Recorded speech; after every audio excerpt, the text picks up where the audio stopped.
Vamos a volver a centrarnos nuevamente en el tema de la regresión lineal, que es el tema pues que quiero que lo podamos comprender de mejor manera, y para ver tanto la parte teórica, que es lo fundamental para poder ya entrar a la parte de los ejercicios prácticos.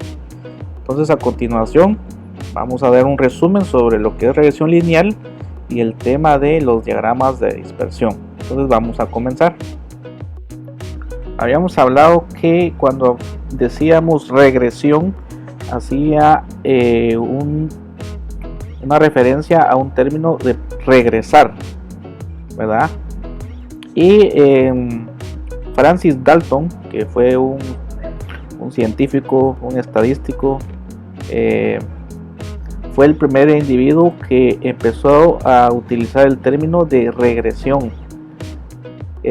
Resulta pues de que él se dedicó en un momento dado al estudio de la herencia, ¿verdad? Así como características de las generaciones en generaciones, y resultó de que él hizo un estudio en el cual agarró a hijos de papás y mamás de altura alta, y cuando él hizo el estudio resultó de que esos niños tendían a retroceder a una altura promedio. Lo lógico era de que si venían de padres altos, pues su estatura iba a ser una altura alta, pero resulta de que ellos retrocedieron a una altura promedio. Entonces es por eso hay el término de regresión, ¿verdad? Que se hace el énfasis aquí, retroceden o regresan. Y es a partir de ahí en donde entonces la regresión lineal se le llama que es el proceso para predecir una variable a partir de otra. Entonces ya habíamos hablado también sobre que hoy vamos a estar manejando dos términos en relación a las variables: la variable independiente, que comúnmente va a ser el valor que nosotros vamos a conocer, y el valor que nosotros estamos buscando, el desconocido, se iba a llamar variable dependiente.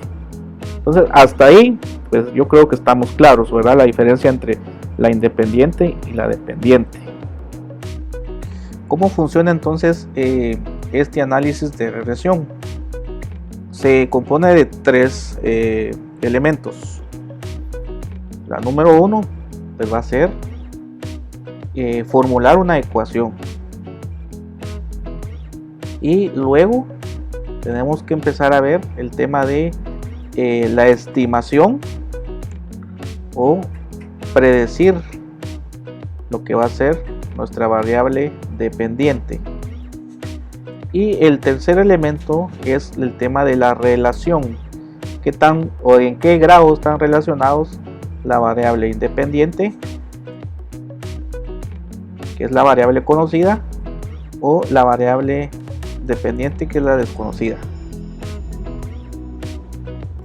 Bueno, entonces, como estamos hablando siempre con el análisis de la regresión, la relación entre variable, la conocida, la desconocida, a ese grado de relación le vamos a estar llamando análisis de correlación.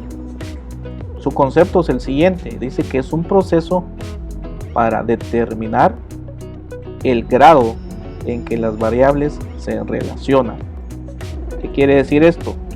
Por ejemplo, si nosotros quisiéramos de la clase, del grupo de estudiantes de la clase de estadística, matemática 2, quisiéramos nosotros predecir cuál va a ser el promedio final, la variable que vamos a estar relacionando sería, en primer lugar, pues el promedio de cada uno de ustedes a lo largo de su carrera, por ejemplo. Pero no podemos venir e introducir, por ejemplo, una variable que fuera las notas de promedio de los profesores, pues, cuando ellos fueron alumnos. O sea, no es coherente, ¿verdad? Entonces a eso se le llama entonces el análisis de correlación o el de la relación entre las variables que vamos a estar manejando, ¿verdad? Tienen que ser coherentes entre ellas para poder determinar qué tan alto o qué tan bajo es su relación, que posteriormente pues vamos a seguir viendo eso de cómo saber cuándo es alto y cuándo es bajo, cuándo es medio la relación entre las variables. Siguiendo con las relaciones, entonces en conclusión vamos a tener, hasta el momento pues vamos a trabajar solo dos variables. Después ya vamos a ver regresiones multivariables, es cuando se utilizan más variables para predecir una sola variable. Entonces por el momento solo vamos a manejar una dependiente y una independiente. Por lo tanto, la dependiente va a ser la que vamos a estar queriendo predecir o estimar. Las dos palabras que lo vamos a utilizar como sinónimos, ya sea predecir o estimar. Y vamos a tener también la independiente, que es la que se conoce. Y siempre las vamos a denotar de una vez, vamos a asignarle de una vez entonces sus nombres, digámoslo así, o su nombre matemático, que la que se quiere predecir va a tener la asignación de la letra Y y la que se conoce va a ser la X, por favor, que es lo que por el momento lo vamos a estandarizar así. Habíamos hecho también otro ejemplo, ¿verdad? De que si teníamos dos variables, la primera del lado izquierdo, que es que se hace referencia al número de latas vendidas en el año, y a su lado derecho está la otra variable, que era la cantidad de fluorocarburos que suben a la atmósfera o que contaminan la atmósfera. Entonces nos hacíamos la pregunta, ¿son variables que se están relacionando? Y decíamos nosotros, la contaminación, perdón, sí va en función a la cantidad de latas que se vendan. Y pues habíamos dicho que sí, ¿verdad? Efectivamente, a mayor circulación de latas de aerosol en el mundo, pues lógicamente eso va a ser mayor cantidad que sube a la atmósfera. Entonces ahí dijimos de que sí se relacionan, y ya solo era definir quién iba a ser X, que era la independiente, y quién iba a ser Y, la dependiente. Entonces para este ejemplo dijimos de que el número de ventas iba a ser la independiente, y la que queríamos predecir, que en este caso era saber cuánta cantidad de contaminación sube a la atmósfera, le asignamos como la variable dependiente. Perfecto. Entonces este fue el ejemplo que hicimos, y yo creo que todos pues lo logramos entender de esta manera para poder diferenciar ambas. Ahora sí, veamos los tipos de relaciones que podemos encontrar en estos casos. Como ya sabemos que la relación va a ser X versus Y, es decir, X variable independiente y Y la variable dependiente. Vamos a estar diciendo que existen dos tipos, que sería la relación directa, y tendremos también la del tipo relación inversa. Regresemos a la primera, que sería la del color rojo. Se le dice que es lineal, directa o positiva por el simple hecho de que a mayor aumento en el eje X, ese efecto va a ser igual para el eje Y. O sea, aumenta X y aumenta Y. Y al suceder este efecto, pues todos los datos van a tender a seguir una tendencia positiva en aumento, ¿verdad? Entonces, es por eso que se le dice así. El efecto contrario, que es el que vemos en nuestra segunda gráfica, es de que aquí es diferente, porque cuando X aumenta, Y disminuye. Para un claro ejemplo sería, por ejemplo, el gasto para evitar la contaminación ambiental, como nuestro eje X, versus Y, que podría ser, por ejemplo, el nivel de contaminación en el ambiente. Entonces, ¿cómo hacemos esta relación? Pues decimos de que entre más gastemos nosotros en evitar la contaminación, pues su efecto en Y va a ser que va a tender a reducir los niveles de contaminación.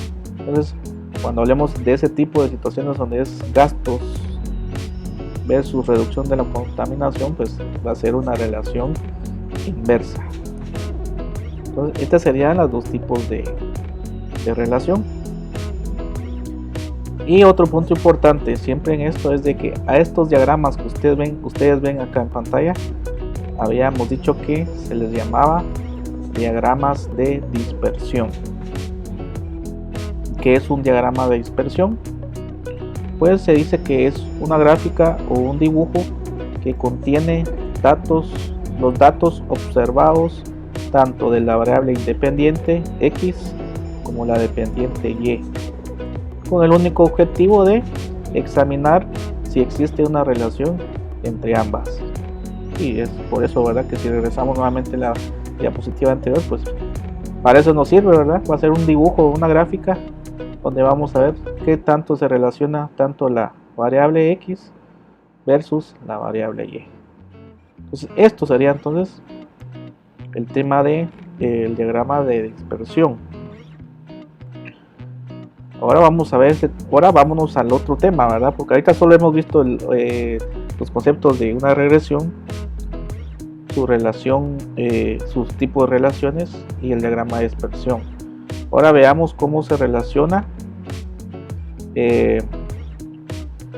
otros tipos de relación que podremos ver en otros casos a futuro. Por ejemplo, estamos aquí en otro cuadro donde dice que, por ejemplo, en las de la diapositiva anterior, en esta habíamos dicho que tiende a ser lineal, ¿verdad? Directa o lineal inversa.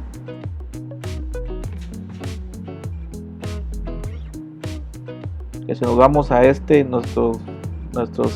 gráficas o estas imágenes, si nos vamos al inciso A y al inciso B, se le dicen así porque tienden a que una línea recta los pueda, ¿cómo le podría decir yo? Los pueda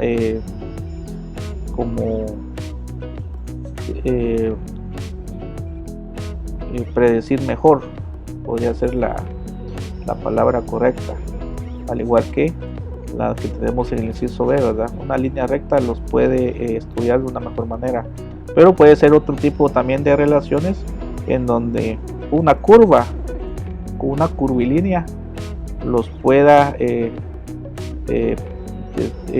distribuir de mejor manera.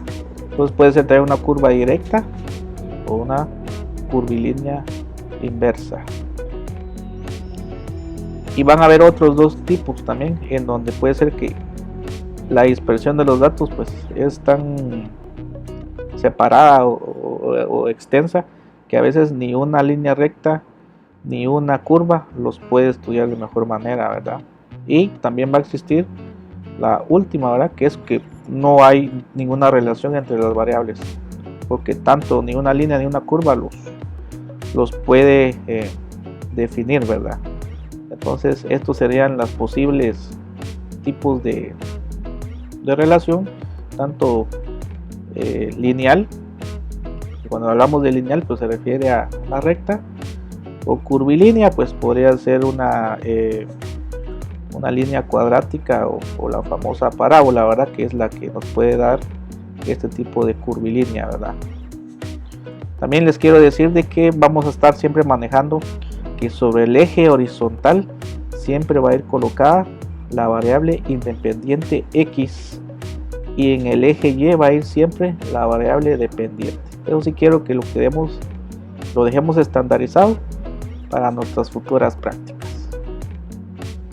Entonces hasta aquí yo dejaría lo que sería lo teórico, y ahorita sí vámonos a nuestro libro de Excel para ya hacer una práctica sobre poder englobar todo esto teórico que hasta el momento pues he tratado de explicarles.